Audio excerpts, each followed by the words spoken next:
Well, our Mustang's idling high and erratic, and also we got a hissing sound up under the engine. And of course, the infamous service engine soon lights on. We need to diagnose and then repair this car, and we'll take you along with us today on Tech Garage. I hope Ryan's inside.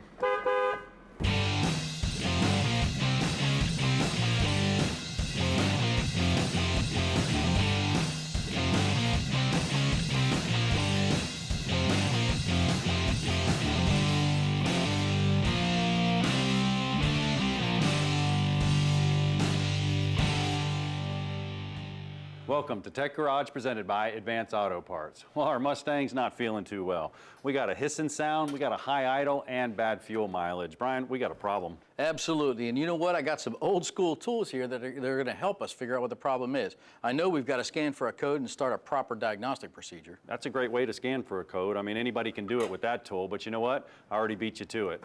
I went ahead and hooked up a scan tool to the onboard diagnostic connector under there, and I got a P0171. Man, that's a lean code. A lean code. Talk about that for a minute. What's that mean? Well, a lean code is a lot of air and not much fuel. Lean codes could be leaking gaskets, it could be restricted fuel filters, something that's allowing more air than fuel in there. On the other hand, there's a rich code. Now, rich code's more fuel than air. That's usually a pressure regulator, a leaking injector, anything that's going to allow a lot of fuel to go in and not that much air. So in order to diagnose this one, you got some old school tools. I do. You know what? You got the mechanic stethoscope. Everybody loves this, right? You take the probe out and you have the engine running. You could actually listen around. Since it's a lean code, we could listen around the engine here, maybe around the intake manifold, and there would be an audible difference if we could actually hear the air leaking through this mechanic stethoscope. Yeah, and I'm sure you're familiar with this. I mean, we use this all the time, probably old guilty school. of it. That's what my dad taught me to do, right? You use some throttle body cleaner, carbon choke cleaner, spray it around there thoughtfully and carefully.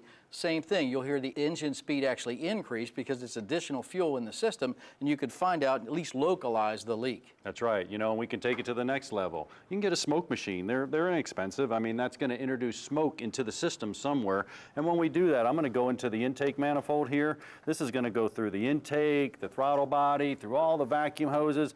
And when I do that, I'm going to run the machine, and that's going to put smoke in here. Now, when that puts smoke in here, I get a flashlight out and we start looking around. And Brian, if you just look on your side, it's going to take a while. We'll fill the whole system up, the intake, the plenum, the whole 9 yards, lower intake. This is pretty cool because you think about anywhere that air is going, right now that's where that smoke's going. Hey, take a look at this. Nothing back here. Right over here. Whoa. Oh yeah, there you go. There it is, bellowing out. I mean, that doesn't get any more prettier than that. I mean, nice job. So your modern high-tech tools beat the old school real quick. Yeah, I can see that. Matter of fact, it looks like an upper plenum gasket there leaking. Yep. Beautiful. So what we'll have to do is we'll have to take that upper plenum gasket, or at least off, and do some exploratory surgery and make sure that's what it is. I mean, could be cracked intake, could be a number of things, but we're going to have to get down to that to find out. I love it. You just saved us a bunch of time in diagnostics trying to figure that out. So I'm going to go ahead and start removing bolts. Yeah, you take that intake off. Meanwhile, you know, I hooked up a professional scan tool a little bit earlier. I told you I went down to the OBED 2 connector and I hooked up a wireless connector, and I'm feeding out here. And this is pretty cool because one of the first things the shop would do is they would look at this number called fuel trim, short-term fuel trim. And you can see on this one, it's a positive number. Well, it kind of confirms what's going on here because a positive number means that the computer is adding fuel. Positive, adding fuel. Why would it add fuel? Too much air. That's that lean condition we have. Now, on the other hand, it could be a negative number. If it's a negative number, it's taking away fuel. Now, why would I want to take away fuel? Because the engine has too much fuel. This will give us a good idea what a professional shop would look at, but you know, we diagnosed it with some old school tools. I'm going to go over and help Brian give him a hand with some of this intake stuff. Thanks, buddy. Pretty simple. You just got a couple bolts around the top there. It's going to take off. I'll pop off a few of these vacuum lines. We're going to have to take the ignition coil off as well, and anything that's connecting to it. Fortunately, it's an upper plenum gasket, not a lower one. That's a lot bigger job. Yep. All right, we'll get these fuel lines off. We'll disconnect that. I'll help you with the vacuum lines, and then we'll get this off. You know what? We'll wrap this up. We'll get this off. You go take a break. When we come back, we're going to pull this intake off and see what's going on. We'll be back with more Tech Garage right after the break.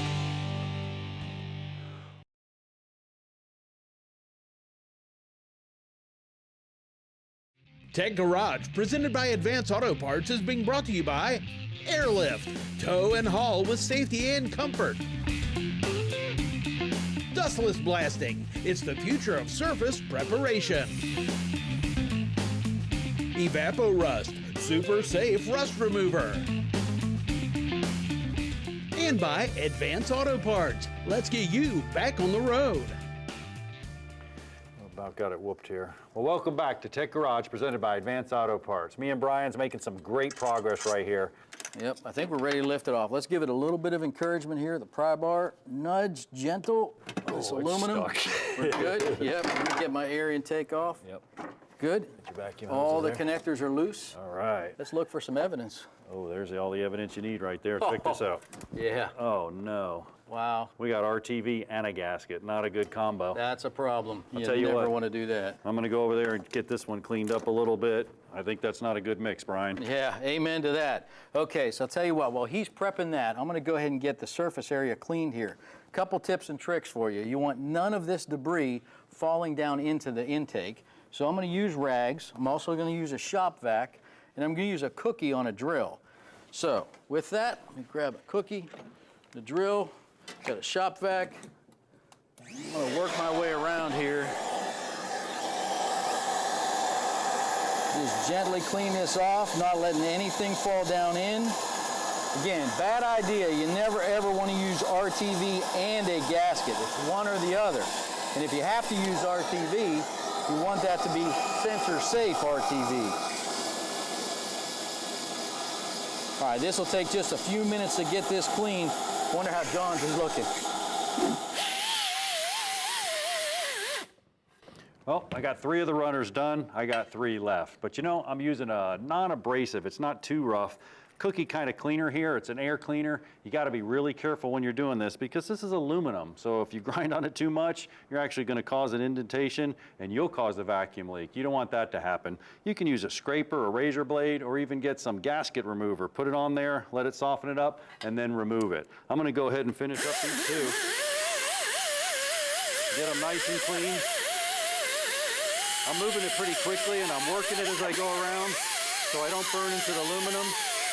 I want to stop right here for a minute because this is actually the one that was leaking in the front, and you can see here where the actual has been going through the vacuum leak. You can see the little mark there. Probably too much RTV on one side or the other. Might not even have been gasket failure. That's why Brian said RTV or a gasket, either one. Let me finish up getting this cleaned up.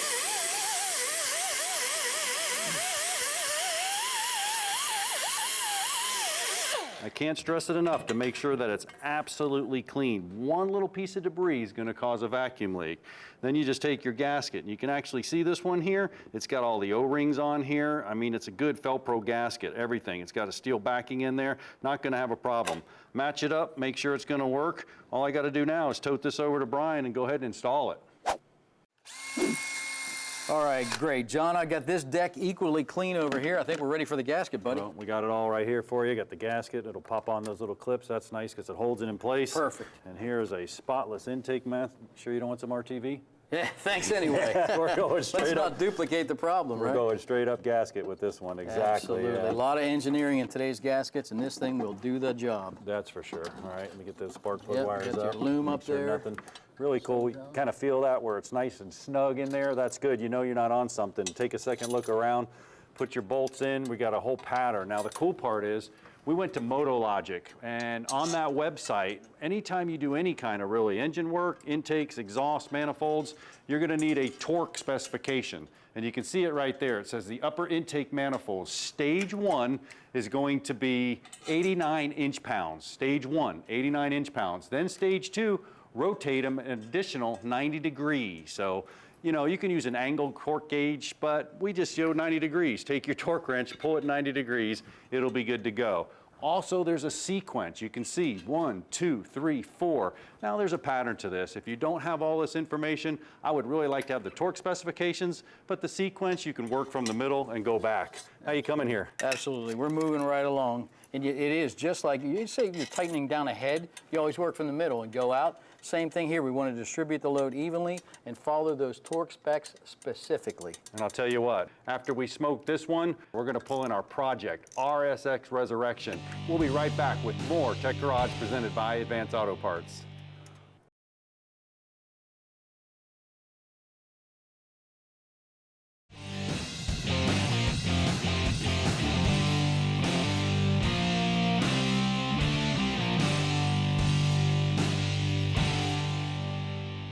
Welcome back to Tech Garage presented by Advance Auto Parts. Well, we got our project RSX Resurrection back in the shop.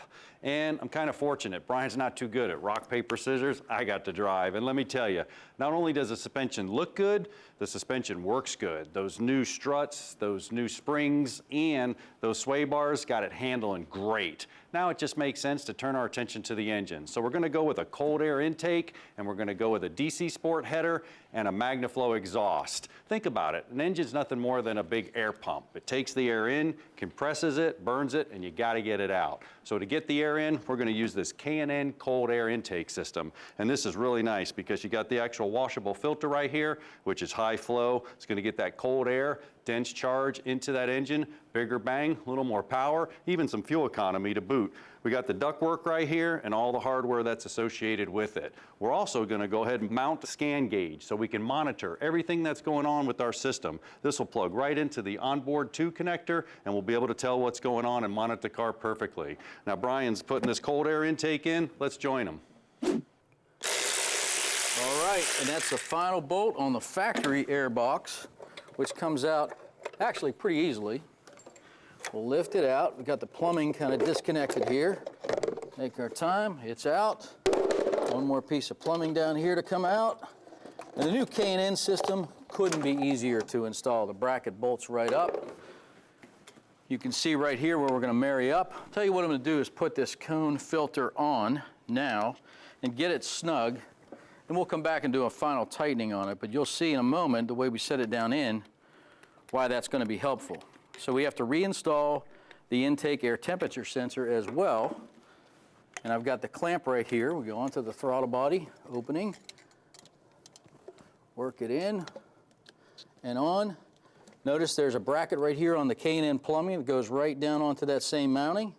You got PCV, you got one more tube, and then of course, as I mentioned, you want to get the intake air temperature sensor in. And to do that, you got to battle a little bit to get through this grommet because that's a tight fit. I like to use just a little bit of dielectric gel here to help the cause. Again, non-corrosive. It's not going to eat up any of the rubber. Bracket up, and in we go. Work it, thread it right in. Now we can reconnect. Now we've got that scan gauge, one more piece of relevant data. Go ahead and get this buttoned up. One mounting screw in. Everything's 10 millimeter. Again, this couldn't really be any easier. You're going to hear a difference, but more importantly, we're going to feel a difference in power.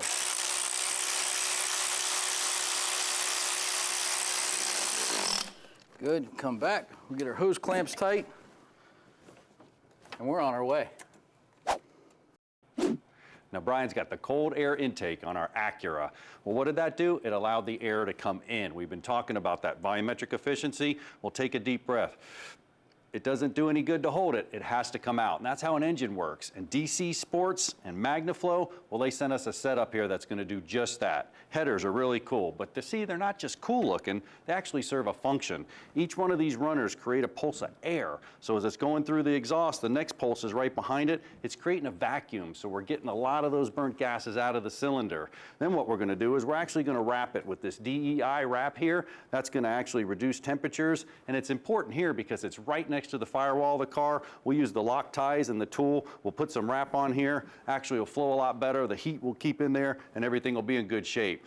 We're going to bolt it to our catalytic converter. Now this is a high flow cat. See, catalytic converters, sometimes they restrict the exhaust to do their job. This one's going to do its job and let it flow. Then we're going to go to the mid pipe, and from the mid pipe I'm going to come through this resonator here. This is going to be real nice, bolted up to our actual muffler. Now our muffler is a free flowing muffler. You can see it looks real good. It's going to fit real good. Now, you see what we took off of here? The suitcase. Not only is it ugly, it's not going to flow the exhaust and do the job that this system's going to do. We need to get this on so we can get that exhaust out. All right, there's both O2 sensor connectors. We've got new ones on the way from Advance. I'll tell you, the worst part of this exhaust system upgrade so far has been that new header. Tight area to work in, but we got the old exhaust manifold off, got the surface cleaned up, new header is on, gaskets are in, it's torqued to spec, and after we heat cycle this once or twice, we'll come back and torque tighten those again. Next step is to remove this old kind of lame exhaust system. Here's a trick Uncle John taught us a few years back. Take your channel locks, go onto your hanger, onto the back of the rubber mounting, and work and press this right off. Okay, now the good news is we can lay this right at this cross member. It's going to hold the weight up on the front. If you're working by yourself, you're going to need that advantage. We're going to head to the back now and switch tools. And we have one more hanger back here. You can see, you remember John had the old suitcase exhaust already removed. Here's our hanger here. I'm going to tap it out. Well, that thing moved, of course. Okay, it's out. Now, we can set this system out and down. All right. So if you're installing this system by yourself, you could certainly build it in components, no shame in that, but we've got some help. So we've got it pre-assembled, nothing's tight, nothing's torqued. We've got to give it a little flex. So, hey John, you got a minute? Yeah, absolutely. All right. Man, this thing looks so much better, the diameter, and it even looks faster. It really does. So we still have got some PB blaster on our hangers, which is really helpful here. Give me a little angle down. You got it? Slide right in. Yep, that joker's going on nice. All right. Great. We're in here. Good job. Coming up to the back, I've got one hanger to hit. I'm gonna get that installed, and then we'll get the tailpipe going. All right, I'm in, John. I'm married right up with that exhaust. There's a gasket for you. Awesome. There's some Got the bolts for you. Tailpipe comes Man, look at that thing. Fits like a glove. right up and in. Now I'm going to wait on my hangers so you get everything you need. Oh, I need the gasket. Yep, make sure you put the gaskets in. You got to make all those connections tight. I think we're going to get this system pretty hot. Yeah, that's for sure. So want to make sure we got good connections everywhere. All right. Think about how much more air we're flowing through this K20, John. Yeah, big time. I mean, this is going to give us performance, and you know, if we drive it sensibly, it's also going to give us gas mileage. It's pretty cool. Yeah, good point. All right, I got this one all lined Sound up. really good. You in the Okay, hanger I'm going to back hit there? my hanger here, and we're all set, buddy. Man, that thing looks great. I can't wait to hear this thing, Brian. And you know, you're gonna have to wait till next week to hear it. You don't wanna miss that. Well, I'm gonna head over to Bernie's. Join us there. I'll be right back with more Tech Garage presented by Advance Auto Parts.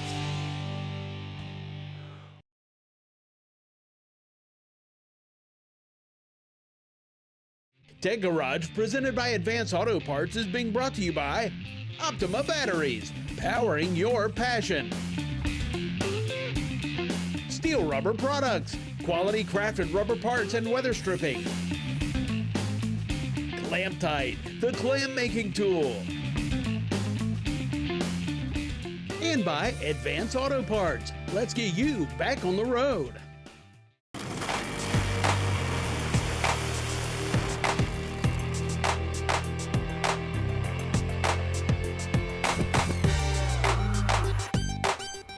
Welcome back to Tech Garage presented by Advance Auto Parts.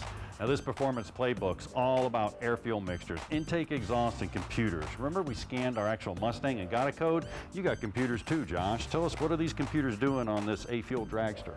Every single thing in the car is being monitored by that computer there. So as you go down the track, air-fuel mixture, pressures, everything. Everything. Man, that's something. Now, intake and exhaust, that was a lot of fuel and air coming in there. We had to get it out. We got a set of headers right here, no mufflers. Tell us about these sensors. These sensors monitor each individual cylinder. So you're monitoring it for what, temperature? All temperature. That's so important when you're dealing with 4,000 horsepower. Absolutely. So this thing's recording it. You can go back and look at it when you get there. Yes, sir. Very cool, very cool. Now we're talking intake and exhaust and performance. Tony's got a car back there on a dyno. Let's check it out. Here we have a 2006 300 Chrysler. That came in stock, put a cold air kit on it, headers and exhaust, doing some tuning on it. Baseline run was 360 horsepower. It was very lean, as you can see on the dyno chart here. It was very lean. So with that being said, we decided we needed to correct the air fuel, and that's what we're doing with the tuning process. On the screen, I'm actually looking at the speed and the RPM and the air fuel. If it was a supercharged car, I'd be looking at boost as well. The critical part to it all is the air fuel. The air fuel is what we are looking for to make sure it's safe. If the combustion cycle is not efficient, it's not going to make power. If you don't have enough fuel, it's not going to make enough power. If you have too much fuel, it won't make enough power. So we have to have that fine line where we're at. But when you go full throttle, you got to have extra fuel. So either that or you burn up the motor. So we don't want to do that. So we bring in the extra fuel. 12.8 today is what we're targeting. We have it right at 12.8 right now. Started out at 14.3. We picked up 55 horsepower basically. So with correcting. Thanks, Bernice, for that awesome performance playbook. Let's wrap things up with the email question of the week.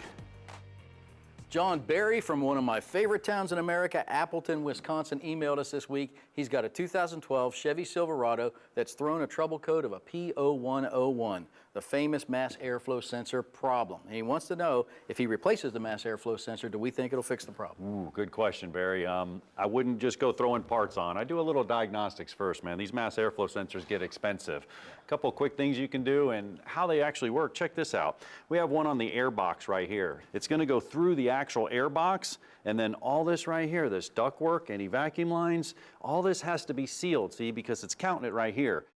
If anything's getting in over here, that's unmetered air, Barry. Now, that was a problem with our Mustang. Absolutely was. Remember the gasket up on the plenum and the intake manifold? And that was a small leak. We found that leak with one of the best tools in the shop, the smoke machine. Took us a little bit of time. Now, things that go bad under the hood, all the rubber and vinyl deteriorates over time.